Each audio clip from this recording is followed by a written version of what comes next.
Hello, and welcome to Mayday Roleplay. Thank you for joining us as we come together to tell stories of ghosts, beloved characters created by their storytellers who have met their final chapters. We here come to bear witness to last impressions and learn to say goodbye. This is the game known as Ghost-Fi. But before we turn our next page, some housekeeping is in order. We'd like to thank our handler-level Patreon contributors. Their involvement allows us here at Mayday to continue to produce and tell stories for your viewing pleasure. So thank you to Advanced War Sammy, Ojipan, Bimblewart, Cameron S., Kirby's Double, Moria, Brandon C., Jonathan M., and Ren. If you too would like to contribute to Mayday, be sure to find us on Patreon. You'll get access to early releases, art, bi-monthly games run by Mayday, and our Discord server built around our wonderful community there. And expect VOD exclusive runs of Ghost-Fi by Mayday members and a campaign diary in the near future. If you haven't heard, we have completed our third season of our Delta Green campaign, Doomed to Repeat, which is now available, along with our extensive catalog of completed seasons and shows on our YouTube channel for VODs, or anywhere you get your podcast for audio-friendly versions. Be sure to join us bi-weekly on livestream for our Vampire the Masquerade campaign, Vegas by Night. And as always, follow us on all major social media platforms or our website for updates on future content and other news. We would like to thank the wonderful guests who have come here to tell stories with us, top-tier creatives in the actual play and TTRPG scene, gifted storytellers, and their beloved characters. So be sure to follow the amazing work that they do in the description listed below. Ghostfi is a game about death and grief and the complicated lives of complex characters. This actual play is intended for mature audiences, so please take care of yourself and be aware. Our players are under the guidance of safety tools, and Caard can be employed at any time. And with that, let us begin.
And now let's introduce our cast for this evening. Hi, everybody. I'm Kai. I use he, they, and she pronouns, and I'm here playing Aodhán Athda, who uses he, they pronouns. And my name is Eli. I go by any and all pronouns, and I will be your guide.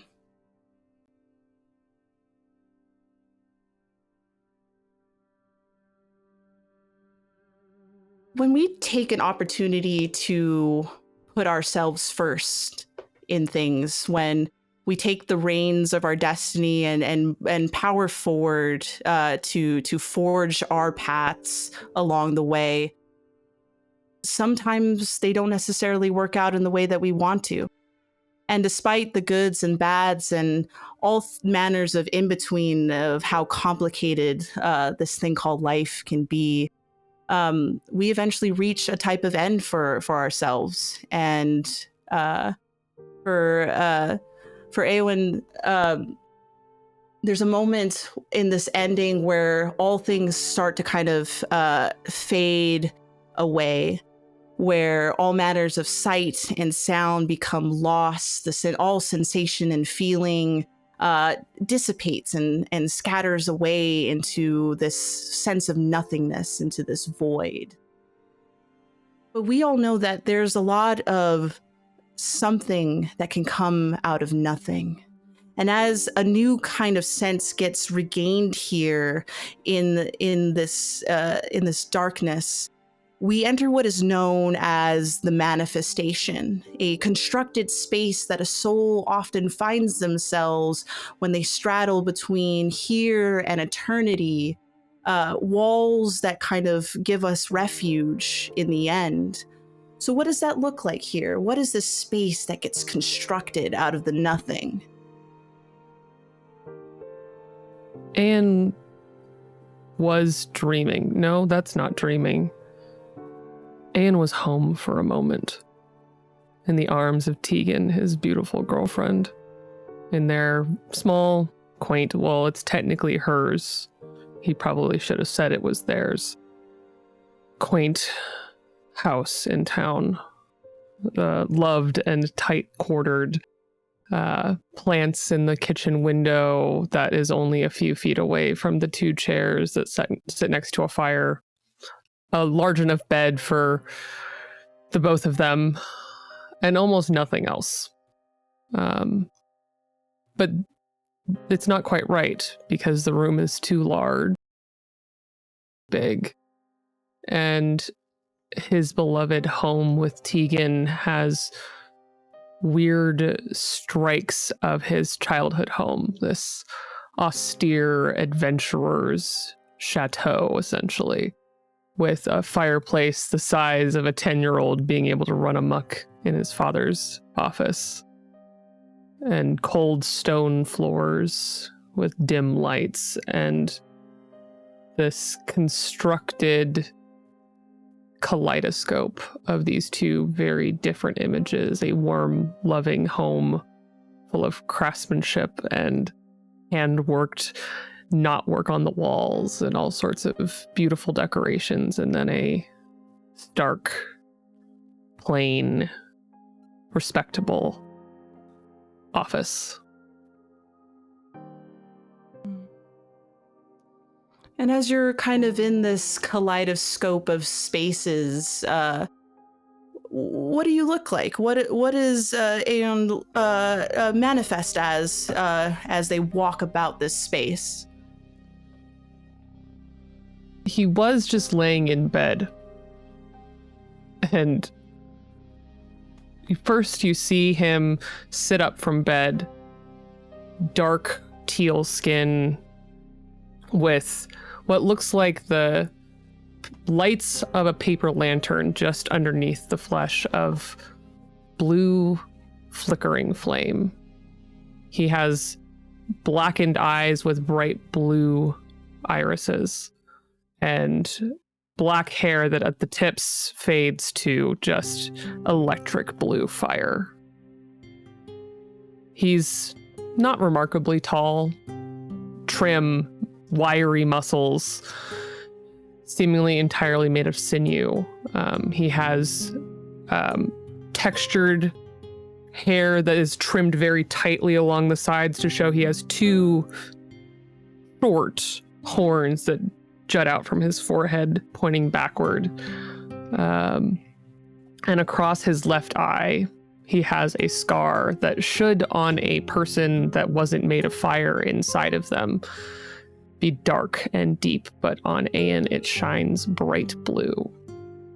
But it wasn't blue. It was purple. It was purple, but it's blue now. It's all blue again. Huh.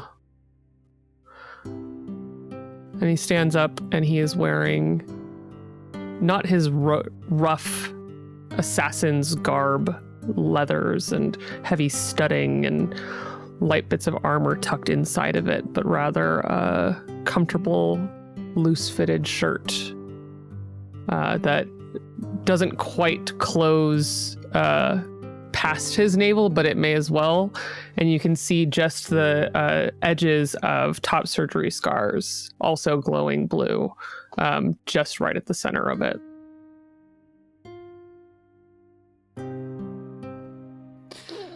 As you stand in this space straddled between familiar comforts and maybe a place you would rather not find yourself in, one thing is very obviously clear, that these would be spaces in which would have been filled by others who would occupy the comforts of a loved one's, or others who may not be so regarded in such a way.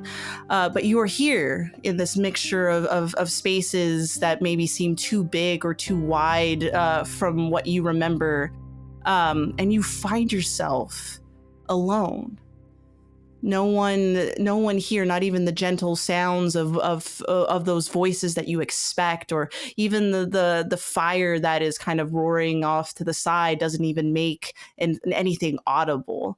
It's almost pulling into you this sense of loneliness and emptiness that that kind of just reaches deep inside of you. And as you kind of continue to kind of walk around and gather your senses, gather the confines of this space, eventually you do feel something that comes and occupies itself here. Something quite familiar that gives you this resignation that you are no longer alone here and that someone is with you. And this is your guide, someone who is made themselves known and present to bear witness, to occupy this next step that you're about to take. Who or what does this guide reveal itself as to you? And almost trips over his own feet as he looks up to see his father, Rourke Athdar, great adventurer. Or at least that's what he told everyone. Rourke is about 6'1", broad-shouldered, cut jawline that could, you could cut glass with it. A winning smile, but it's dull. The same blue flame, blue, not purple like Aodhán knew his whole time that he knew his father while he was alive, glows behind his eyes and under his skin. And Aodhán looks upon a face that he hasn't seen for almost 10 years since the day that he killed him.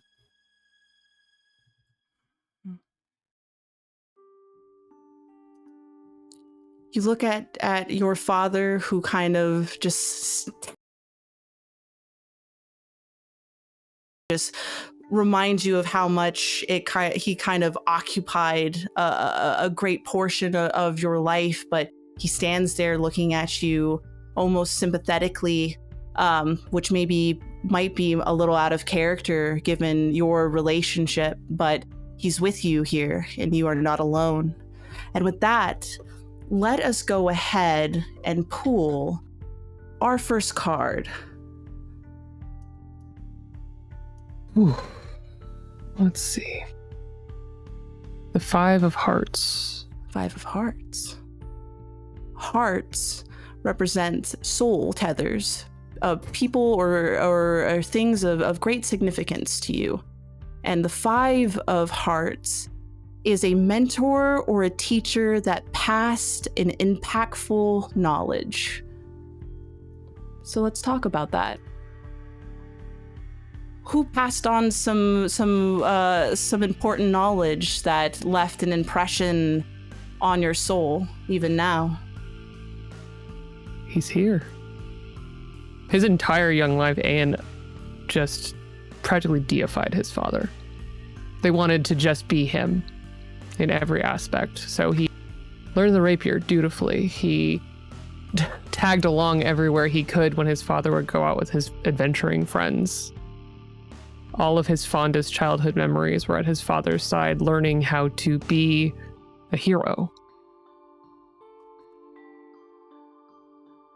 The whole memory comes flooding back unwanted almost as Aodhán puzzles looking at his father. I didn't think it would be you. If anything, it would have been Tegan. But I guess it's good she's not here. Roll me a d4.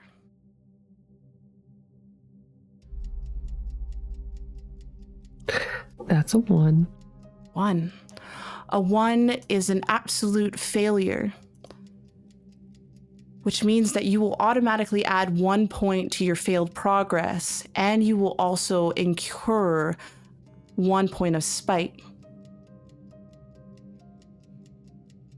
So as you look at the person in which made you the hero you are today, what about that incurs failure in which you can't let go of it here in this space when you're confronted about it?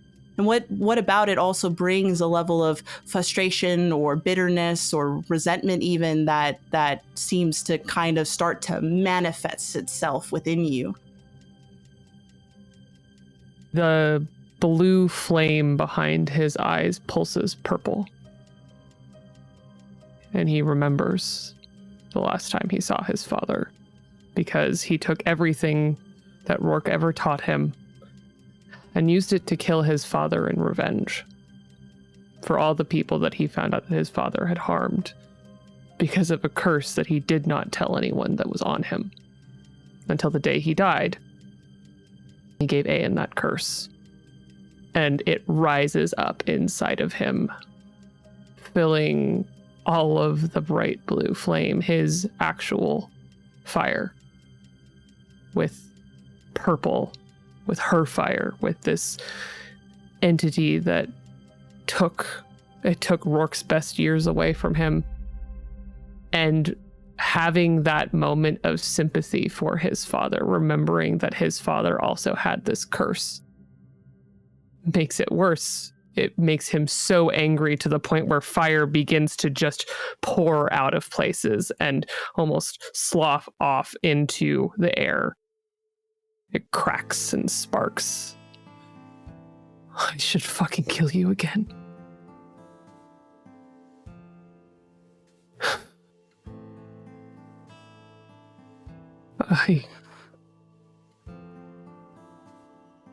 I loved you so much. You took everything.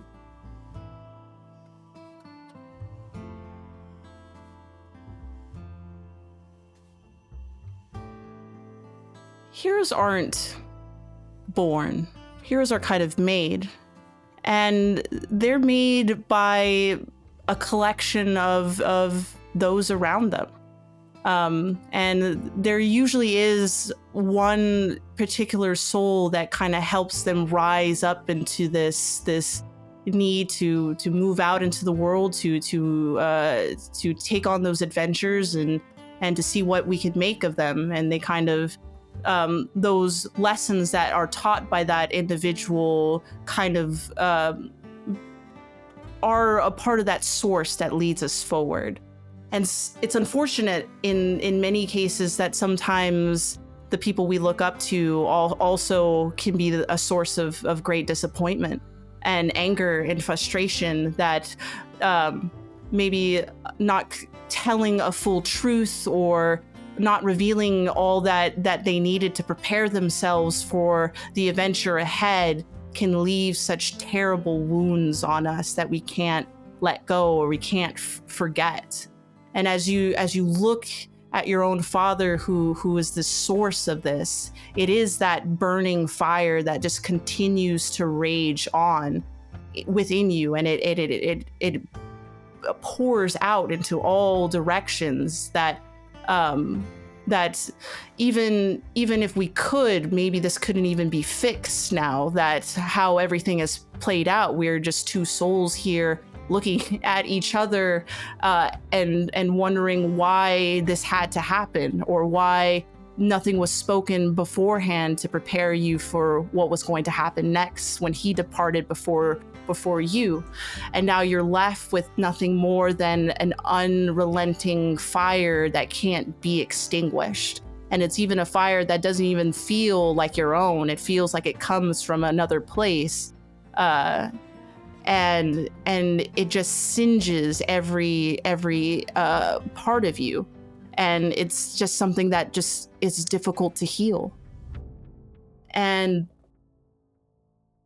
once that fire kind of pulls itself back into you, as you kind of return back from this moment of thought of those moments that your father taught you, and left those impactful lessons of heroship to you, everything kind of grows silent again here in your manifestation. And your father is still here with you, looking at you.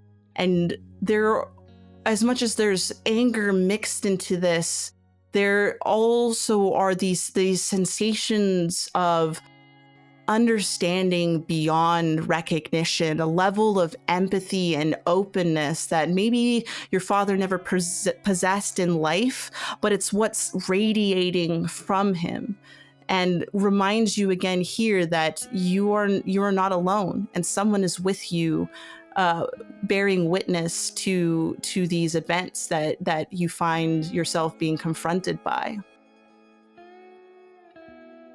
And with that, let us go ahead and pull our next card. Whew, okay. The Queen of Clubs. Queen of Clubs. Clubs are about the self, a personal affliction. And the Queen of Clubs is a grief that you couldn't overcome. Tell me about that. So many of the pains in Aodhán's life were brought on when he learned that his father was at fault for the ruining of his family. His entire childhood was centered around his father's adventuring party friends and his mom and his father, and it was very lovely. And then he learned that his father had harmed them. Not his mother. That was just time. But the other adventurers, they were claimed by what he understands now to be the pact that his father made to become a great adventurer. The curse that he then gave to Aodhán. Without that curse, he would never have been able to become the adventurer that his father was. A better adventurer than his father was. And he didn't feed the curse anything. He did not give in to harming those that he loved by just not loving people. That's what he told everyone. That's what he told himself. The harm, the day that beautiful story of his adventurer father who fell in love with a local woman and settled down with all of his adventuring friends to have a happily ever after.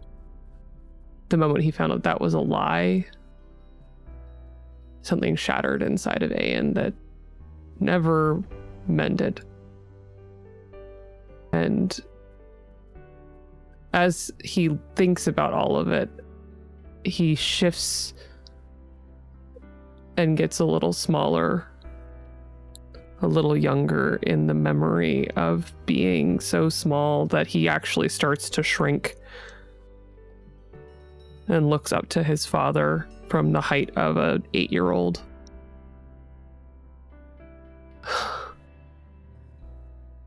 I would have done anything for you.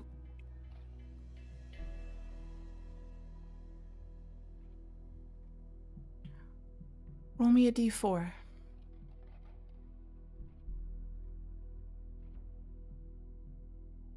I kid you not, another one. Oh no. Oh God. Well, again, a 1 means a automatic point to your failed progress, as well as another point of spite. So, what about this? When confronting, maybe once again, a grief that can't be kind of overcome, and being reminded of it here in this space, what about it makes this difficult? What about it adds more fuel to this fire? I said I was going to be free of you. And as Aodhán talks, he starts to grow older again, and we see him shift from being a very petite, long-haired little boy to a gangly teenager with short, shorn hair, and then back to his age in his mid-20s. And he just continues, I was going to be you. And then it turns out I was. Which is fucking worse. I wanted to be me. I died being me. Still, you're fucking here.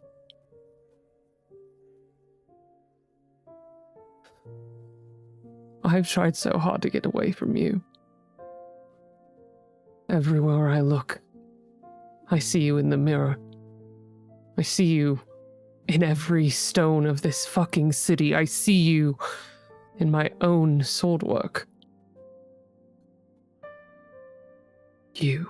And again, that purple begins to rise inside of him. And I think it even burns away a little bit of his regular skin so that we see more and more purple underneath the shirt.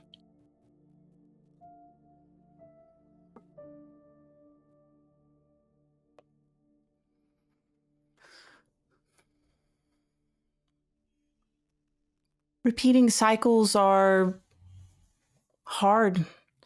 because not only are they a mixture of familiarity, but also sometimes become a source of desire to break from. And it can start as early as childhood, when a child looks up to something and wants to be something, and as they grow, come more aware of the truth and the gravity of things, how painful that can be, that even when we break these cycles and we try to set ourselves off onto our own paths, to how much those cycles can still leave impressions on us. And it almost seems that it's impossible to break away from these sources when you don't want to become something or someone that has become such a source of grief in your life, where you wanted to be able to do right by those that have crossed your path and have shown so much compassion and love to you, that instilled an understanding that things can be different, that things can change, and that there are opportunities to grow beyond this endless cycle that some of us become trapped upon. But here we are in the end, being confronted by that same unrelenting cycle, and it cannot even escape us, even in death. And it instead demands to be confronted and looked at, and be reminded that this is where you came from, and in the end it was a part of how things ended. And it, again, it's that same fire that is just burning more and more. It's as if putting more logs and fuel on it just continues to feed it. What is this space becoming more than just feeding into the pain and suffering that one might have thought that we could be put behind, that was put to rest by taking manners into our own hands and forging our own destinies. But yet it just still lingers. And it just continues to be nothing but rage and frustration and anger that singes the skin, that opens these wounds, that just continues to pound into us, that it's here and it's not going to go away.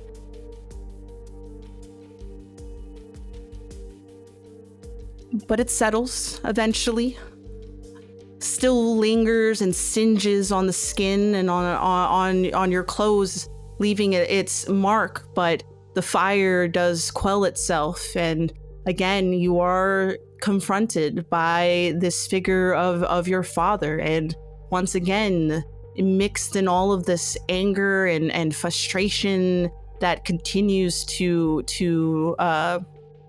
fester.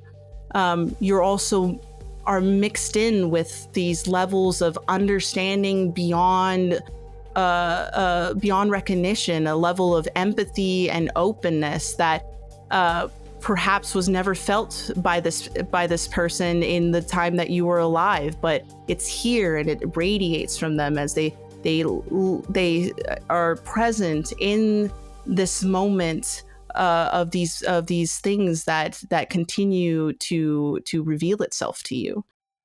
And I think with that, we will go ahead and we will pull our final card. Whew. Let's see. The Six of Diamonds. Six of Diamonds. Awesome. Well, diamonds are about locations, places, and settings. And the Six of Diamonds is a place that grew bitter over time.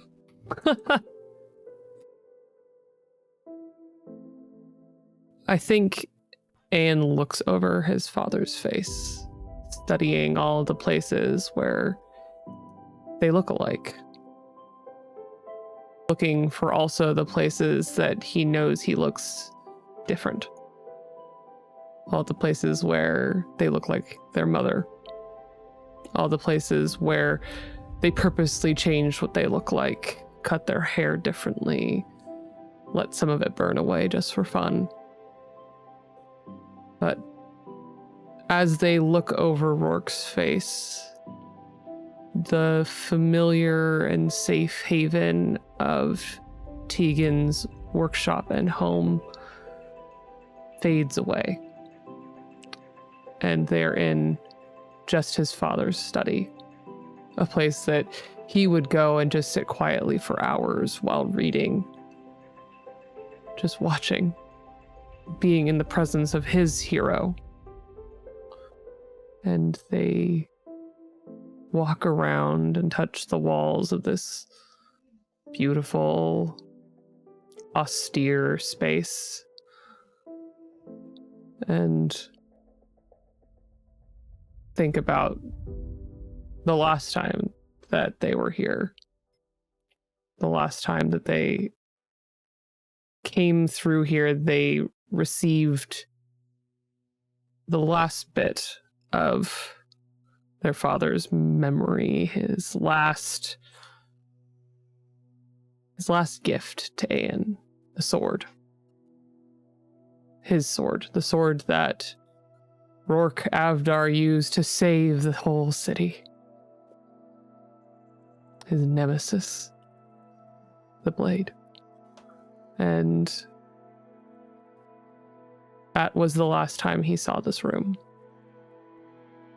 And it was the last time he was in town because something went wrong.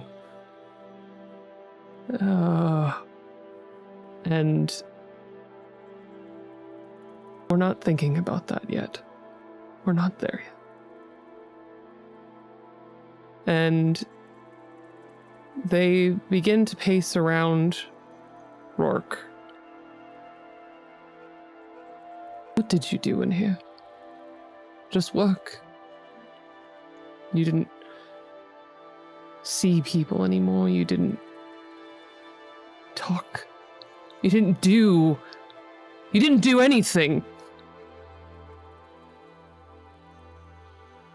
Why? Why are you here? Why you?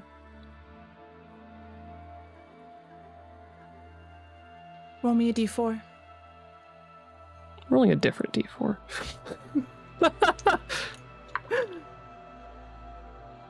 And there are, I swear to you, 4 sides on this dice, but you know what? It's the other one. It is a 4. Ooh, wonderful. Ah, I love to see that. Well, 4 is an absolute success, which means that we will add 1 point to your success, your overall success, and we will remove 1 level of spite from your current spite count. So let's talk about that. When sitting in this space, as you walk around your father, who has been becoming a source of this bitterness and frustration here in this space, what about this here that you find solace in, that you can find levity and maybe, dare I say, a bit of peace by?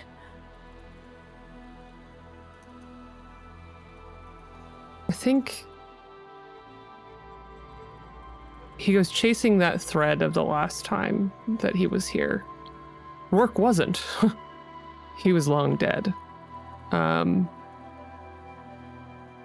But there was this sense that this place was his for a moment. That all of the papers on all of the desks and everything, while untouched from the day that he left when he was quite young, suddenly he didn't care that this was his father's study. And almost a decade of putting off moving anything in the entire room suddenly didn't matter when he needed to go, when people actually needed him, when he was actually the hero that sacrificed everything. And I think that moment comes crashing in as he looks into the mist, into the unmaking of the flame within him. And that purple vanishes. Because it wasn't about her, about the curse. It was about him. It was about Aodhán. The last time he was here was the day he chose to be a hero. And that realization causes beams of sunlight to enter the room where there never was a window. And the slightly off smell of chemicals from Tegan's brewery and distillery and a bunch of other things that she's working on all in their little house kind of fill the air. And it's not the most pleasant smell, but it is the smell of home, of her. And he remembers all the lives that he's lived since Rourke mattered. And the person he became despite all of that. And the fire dims a little. He's not angry because he got to be his own person in the end.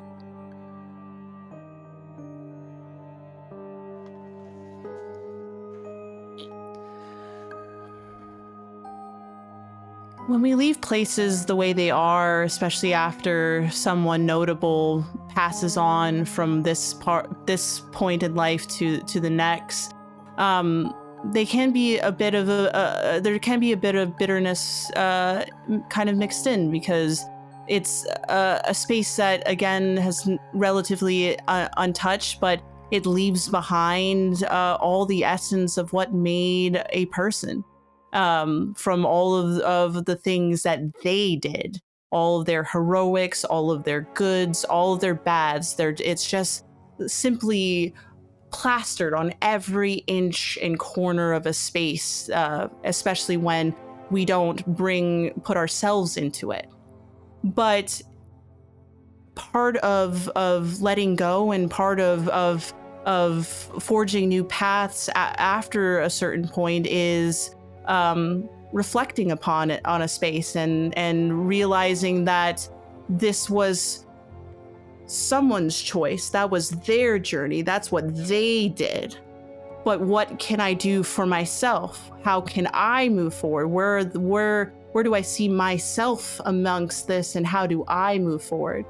And in those recognitions of acknowledgement that you have the power to forge your own path here, that you do not have to be confined to such a space and be trapped almost even by the memory or the shadow of another who stood so tall and cast such a wide shadow over a great part of your life, that you're able to let the sun in and be able to let others in and be able to pick yourself up and say that I can make a choice, I can move forward, I can do something beyond this, and I can go and love the people who I want to love, and I can do right by the people I want to do right by, and I can be the hero that I envisioned, not by whoever else envisioned, not by her, not by your father. You can be the hero you want to be, and you can forge the stepping stones and the foundations in which you live that life by, and you did. And that's how you were able to move forward, where you got to meet all of those folks that made up your party, where as you went on that journey together, and did all that you could do all the way to the very end. You did it because it was your choice to do it. because you made that sacrifice, because you wanted this. And that's what makes you the hero of this story, not by the reflections of an empty room that was never touched again. And as that light kind of shines in, it almost feels cooling in a way to the flames that have just been racking through you and hitting you in those ways that feel so painful to be remembered by. That in the midst of all of this suffering, you were able to elevate yourself in such a way that you can find peace here. And you stand there basking in this beautiful light of sunshine, enjoying all of these smells of comfort and familiarity, and by the people that you love. And it has illuminated this space in such a way that brings sensations of joy to you. And as you take that moment in to enjoy all of this, your father is still here with you.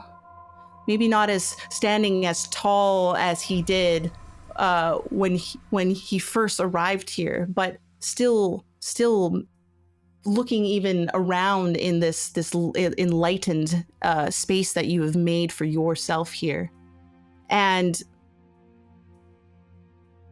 he begins to head for the door. And he kind of looks back in a way that hopes that you might follow him. And where he intends to lead you is what is known as the crossing. The crossing represents locations that head into a multitude of directions. This could be such things as airports or bus stations and train stations, stairwells, forks in the roads.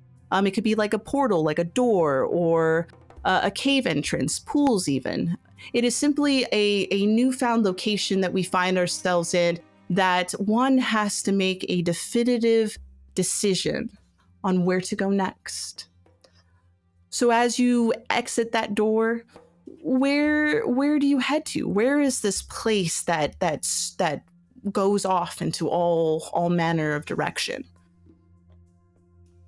We step out of the doorway that is a mix of an office and a alchemist shack, and onto a road, not a road that belongs near either of those places, but a road in town nonetheless. And at the end of that road, everyone in town knows that is where the city gate is. Outside of that is the mist that would destroy us if we were to go in it. It turns out I know the prince there. That's right. I know the princess of this town. I know the prince. I know a great smith. And remembering the last time that he stood at this gate with 3 great heroes, he knows that they succeeded. He knows that he died to get them home. And he stands in front of the gate that is massive, dwarfed by it, and steps right shoulder to shoulder with his father to look at it.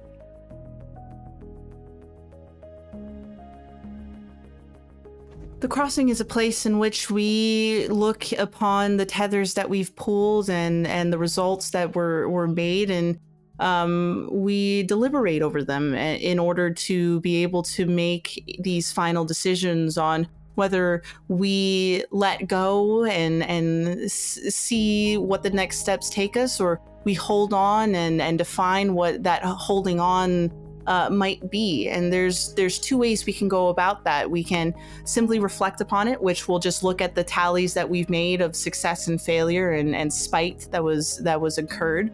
Or we can leave it up to the dice to help guide us by building pools against our success and failure and see what those results weigh in on making this final decision. So how would we like to go about that? Do we simply want to reflect on the situation, or do we want to bring the dice in? I think to be true to Anne's heroic deeds, choice and reflection are in order. So as we reflect upon this, you've incurred 1 point of success, 2 points of failure, and 1 level of spite. So looking at all of that, looking at confronting some of these difficult moments, such as a mentor, or some grief that can't be overcome, and finding clarity a little bit in a space that grew bitter over time. What ultimately, what choice do we ultimately make here?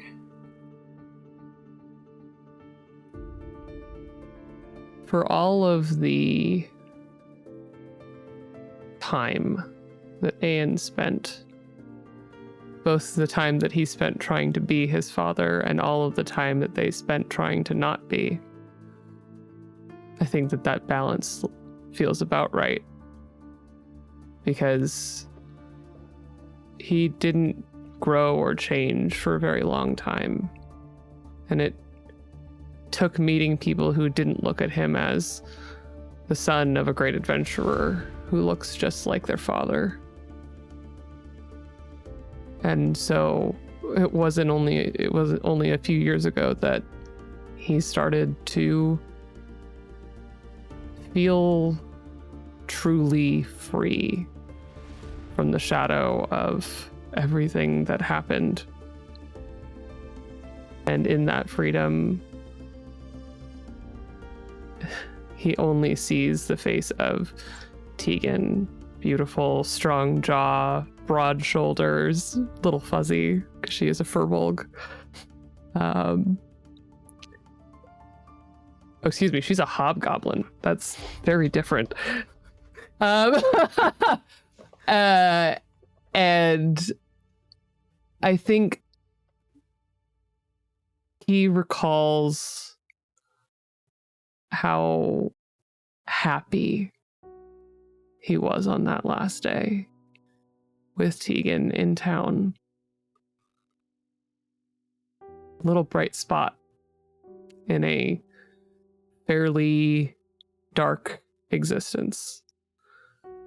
She was worth all of it. And the face of every person that ever believed in him, he remembers them. Because that's all he ever actually wanted. And in there is the face of his mother, the face of all of his father's adventuring party, all gone.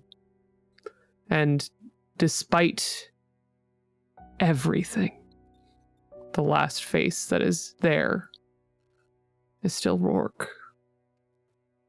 Because even though Aodhán has painted up 1,000 stories in which his father hated him, it was actually never true. And I think looking at Rourke now, they just feel all of that rage, all that spite melt away, because at the end, he was a hero.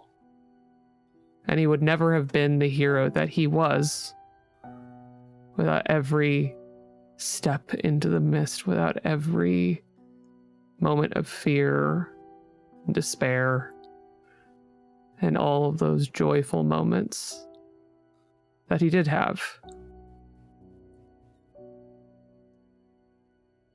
So he steps forward towards the gate. Outside, a rolling mist. But it doesn't matter what's beyond, because Aodhán is not afraid. He wasn't afraid when he died. He's not afraid now.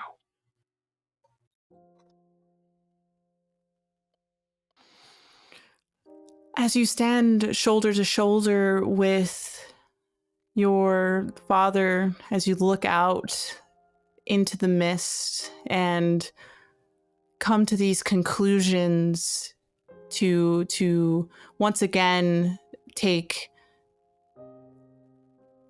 just in life into your own hands, what comes next for yourself, and you begin taking those first steps into the mist unafraid. As we reach our epilogue here, and we have just but one last final reflection, one opportunity to close upon this chapter and bring it to a notable end, and allow Aodhán to say goodbye in the way that he knows best. He stands at the threshold of the gate. Outside is the mist, the thing that he was raised to fear. That is the place that he ended up finding himself. And he knows out there, whatever is next, he is worthy of it. And he stops before crossing the threshold of the gate, turns, and there's no city beyond anymore. It's just Rourke. And he smiles. I think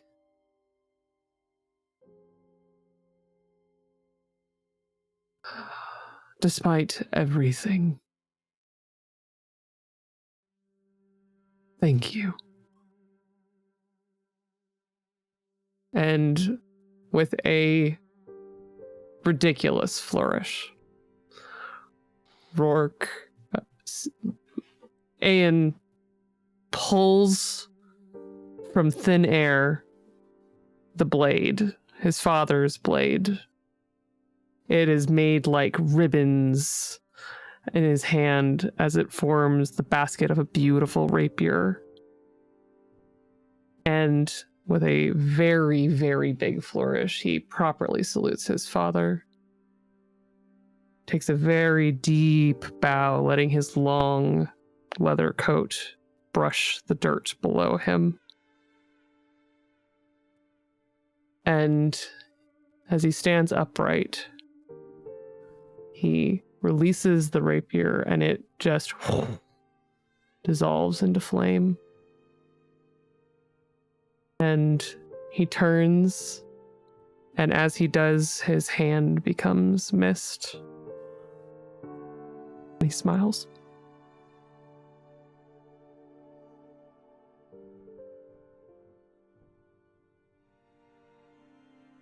Heroes aren't born, they're made. And they're made by the complexity of the lives that are lived and the definitive choices that are made to take life into our own hands and to forge our own destinies. And as we come to confront maybe the bad that's mixed in with a whole lot of good, and become content in knowing and defining that we did what we needed to do because we made that choice for ourselves. And as you flourishly bow to your father in recognition of him, and he too returns that same bow to you, as you let that rapier go and it bursts into flame, and you forge forward into the mist, and in yourself becoming the mist as well. All manners of your manifestation begin to fade away, and so too does Rourke back into the nothing, as we bared witness to a hero who did all that he could by the sum of his own choices. And I think as the final wisp of mist fades back into the nothing to remind us as well that there's a whole lot of something that comes out of nothing, I think that is where we will end this story for Aodhán. Hell yeah, wonderful. Hell yeah. Thank you so much. Oh yeah. Let's reintroduce our cast here today. Kai, please introduce yourself and your character and tell everybody about all the cool things that you do out here in the world. Gosh. Hi everybody, I'm Kai. You can find me all over the internet as estelofimladris. I do a lot of storytelling very similar to this. It's funny. I am a cast member on Transplanar RPG, on the Chaos Protocol. We are imminently beginning our third arc. It's going to be a very good time. And I'm also in a Tales of the Valiant series over on Bad House RPG called Sun and Chains, which is an all AAPI table telling a post-colonial East Asian-inspired fantasy story using Tales of the Valiant. Imminently ending, but still probably running. I am also in Starscape over on Happy Jack's RPG, which is a found family and space adventure. And I'm also, gosh, there's a lot of things going on. You can also find me on Sunday on the Doomsayers on Taino Tales, where I play Merrick, also known as Patroclus of ancient Greece, in a City of Mist adventure over there for the Doomsayers. And otherwise, just follow me. And I am always doing more and more shows and telling more and more stories and making more and more messy queer characters like Aodhán. Wonderful. Thank you guys all for tuning in. If you would like to try out Ghost 5 for yourself and see how death and grief and the exploration of it might be beneficial to you as you put characters to rest, or to explore your characters in new ways, this was a game that I wrote in 2022 for the sole purpose to allow both players and writers to say goodbye to their characters and leave them with these lingering last impressions. So if you like that, there's a Gumroad link in the description where you can go buy yourself a copy and check it out for yourself. This is also a series of 13 different ghosts and stories that are being told. So be sure to check out the other stories, both here and inevitably on Patreon, and bear witness to the multiple characters that are so loved by their storytellers. But until then, we will see you eventually and soon. So take care and have a good one.